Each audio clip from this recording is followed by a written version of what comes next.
in the garage here, heading to Los Angeles today. And it's like 6:05, and by 6:10 I'll be done with my workout. So I'm just going to do like about 3 or 4 sprints on here for about 20 seconds each, and then I'm going to go hop in the shower. So sometimes you can just plow through a quick, easy workout. It's not going to be easy, it's going to actually hurt, but about 4 or 5 20-second sprints and I'll be out of here.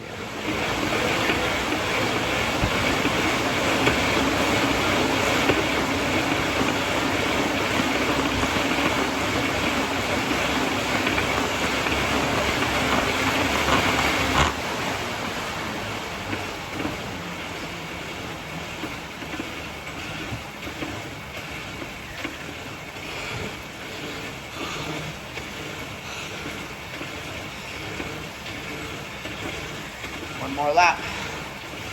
Now I'm done.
That's it, there's 5. 6 minutes later and we're done. A little bit of a cool down. And I'll be out of here.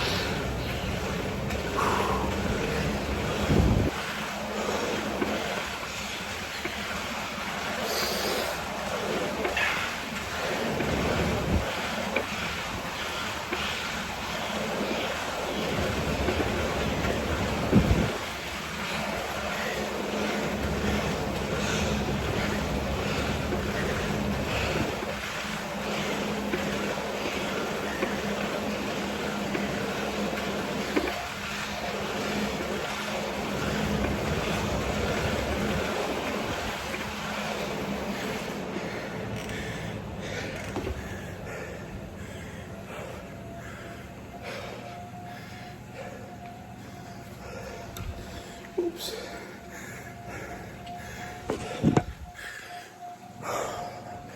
That's 7 minutes of sprints right there, on and off.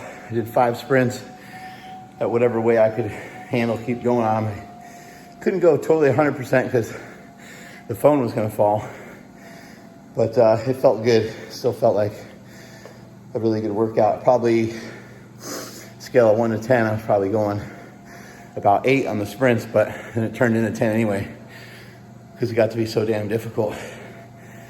Time to shave my head, shower up, get ready for LA.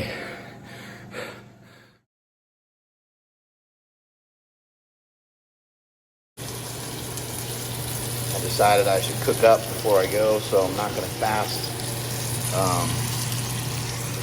Today's gonna be a long day and doing stuff with Stone Cold and stuff. I make sure I have energy and feel good and all that kind of stuff. And I always feel good when I fast. But I don't know what the circumstances are gonna be like, and I don't wanna, when you start to get in that 18-hour, 20-hour fast, you start to get, a little bit weird. So I wanna make sure I stay out in front of it today for sure. Have a good performance on his podcast. And then in addition to that, like, you can over fast, so you gotta be careful with it. Again, if you're new to this diet and you're just coming aboard, please don't even bother. Don't even bother to fast until you get your feet wet. Until you've been doing the diet for a month or a couple weeks at least. You gotta really get used to everything that's going on. A lot of changes, especially when you're trying to go full carnivore.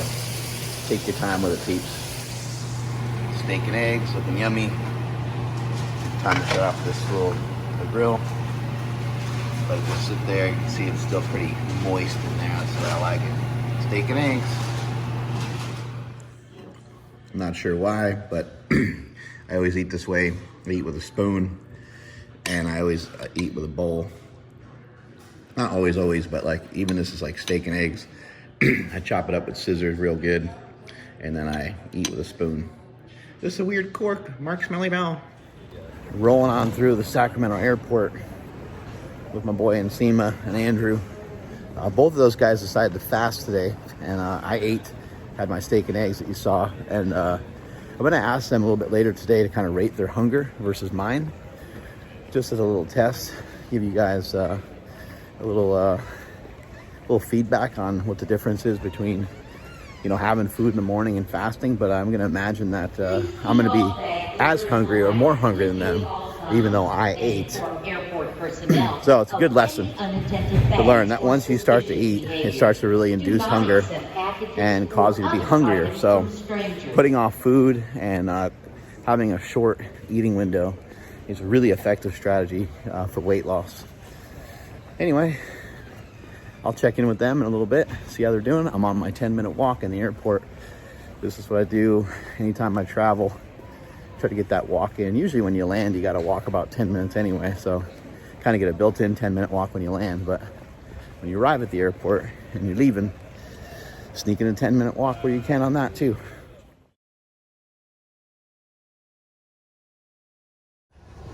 Smokey, why won't this guy shave his goddamn eyebrows?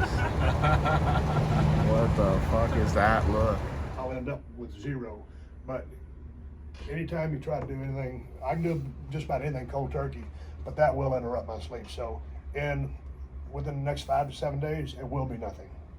Do you is there a plan to, I guess, lower the amount over time, or like not really? No, you just shorten up the pour a little bit. But Gotcha. yeah, like I said, just in a matter of days, then I won't. You don't need to pacifier anymore. Mm-hmm.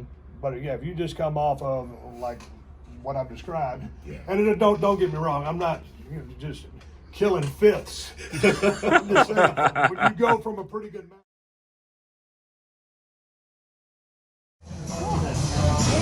We got some yummy ass sashimi over here with these guys over here. Look at this guy. Look at this guy. We got done podcasting with Stone Cold Steve Austin, and now we're at the Yard House in downtown Los Angeles, and it's time to chow down.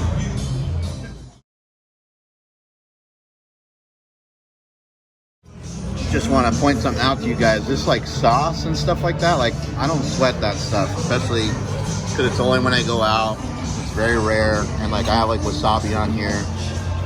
Like even if I felt like eating a couple cucumbers or carrots, it's not gonna kill me. I'm not overly worried about it. The main thing is just to eat as much damn meat as you can. That's kind of my goal. And if there's a little bit of other influences in there, I'm not gonna sweat it too much. All right, great. Ooh. Andrew with that ribeye looking amazing. I got this guy, I got shrimp. Talk about a surf and turf. I got salmon, I got a ribeye underneath here, I got shrimp. Look at this fat ass over here. But wait, there's more. This guy just keeps eating. I think they forgot the shrimp. Dude, when I told you to get whatever you wanted, I was just trying to be nice. I didn't really mean it. This is kind of embarrassing. I was asking about the shrimp. The shrimp's right there. But remember, I asked for extra shrimp. Oh, extra.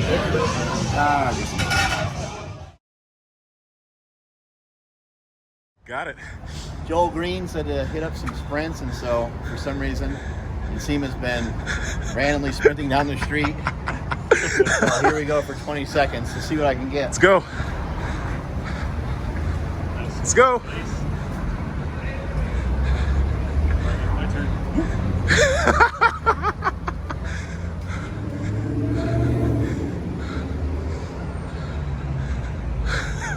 What the hell? Yeah, this is what we do. We just like sprint down sidewalks in the middle of Los Angeles, looking like weirdos. Joel Green, this is your fault.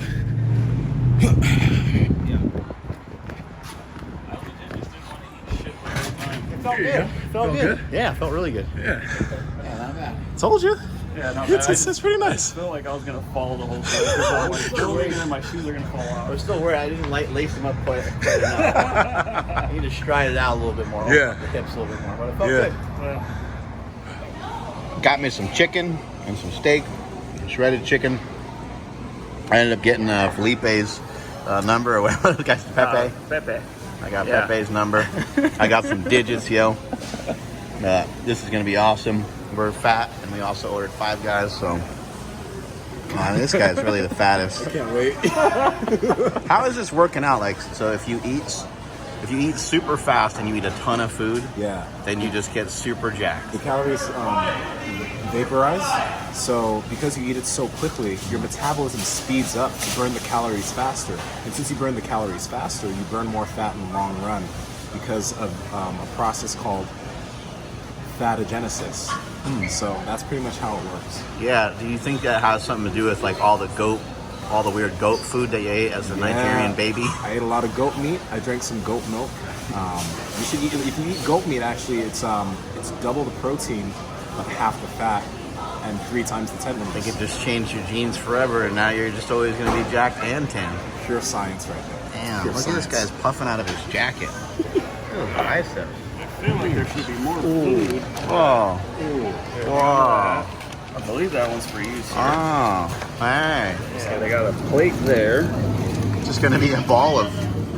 It's going to be a ball of aluminum What's foil. going on? Oh, they gave me a bun. No. Well, maybe you didn't say no bun. Hey, that's I mean, You got buns, hun? I You can do side bends or sit-ups. Yeah, that's a lot of patties. I'm excited Seema right doesn't now. care, because if he eats it fast enough, fatogenesis. You burn fat faster. Fatogenesis, or like Sega. Yeah. And then I got this guy over here, and I got this guy in here, and we just ate at the Yard House. Let's see what I got. This is my So unboxing. greasy, I can't even. So there I got my burger, and then there's bacon underneath it. It kind of looks sort of sad, but that's what I ended up with.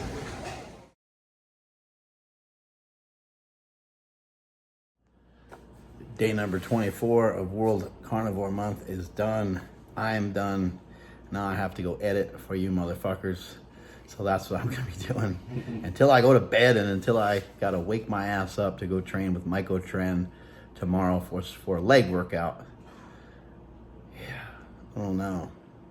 A little bit of anxiety building up for that.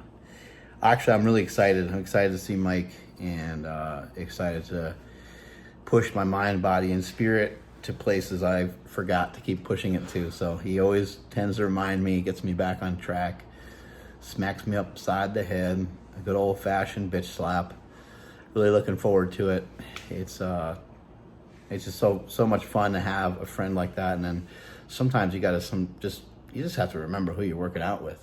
I don't think there's ever been anybody else in the history of lifting that's ever lifted quite the way Michael Hearn has. And if there has been other people to do that, you know, if you can figure it out, you know, put it in the comments below, because I don't, for how long he's been doing it for, he's probably, I think he's, you know, early 50s. He might be like 51 or 52 now. And he started training when he was about 12. I've been training very intensely for a long time. You know, I competed in powerlifting for like 30 years. But I don't look like Michael Hearn, and I'm not able to do all the different stuff that Mike can do. And just to see what a crazy athlete he is and stuff like that it's just something that if you ever get a chance to go to Gold's Gym Venice, you ever get a chance to see the guy train, you know, go up to him one day and ask him, be brave enough and just ask him, say, hey man, if there's ever an opportunity for me to work out with you, I'd love to do it. Because it'll change your mindset forever on everything, not just lifting weights. So we've been around a lot of great people, you know, Branch Warren and Jay Cutler, and those guys, they certainly know how to train. But again, you know, Mike's even older than those guys. Stand efforting, the Rhino, hard to compete with, but the Rhino had a few years of eating McDonald's and being skinny. So he doesn't have the same lengthy career that O'Hearn has. So I don't really know anybody else like that. But On another note, somebody who's a little bit similar to that is Mike Ryan, and we're going to be meeting up with him tomorrow too. So we have a podcast with O'Hearn in the morning. We're going to be teaming up with Mike Ryan. I think we're meeting up with Lance Keys sometime during this trip as well. That's Mike O'Hearn's longtime training partner who's overcome alcohol and drug addictions. And he's got a really wild family story, but has become a good bodybuilder himself. In addition to that, we're meeting up with the carnivores, meeting up with the meatheads, and that would be super cool. Paul Saladino and Dr. Sean Baker. Today was awesome. It's a dream come true to be, consider this work, hanging out with my friends and then going to see like a lifetime, like Stone Cold Steve Austin is a legitimate icon to me. He's like an idol. Wouldn't really put him in like a hero category because that spot's reserved for my pops, but he's somebody I just admired the shit out of his work, the way he was as a wrestler. When I was a wrestler, I admired him tenfold because then I understood the amount of conditioning and the amount of strength that guy had when he was in the ring and the energy that he brought to every single arena that he ever went to. And then to be able to cut the promos from one week to the next and to be able to hang with the greatest person of all time on the microphone, which is The Rock. Stone Cold was right there with him, and sometimes he'd even smash The Rock. They'd get the better of each other here and there. And then to see the two in the ring, it's like watching the fucking Celtics and Lakers play, or watching, any of the great rivalries in history.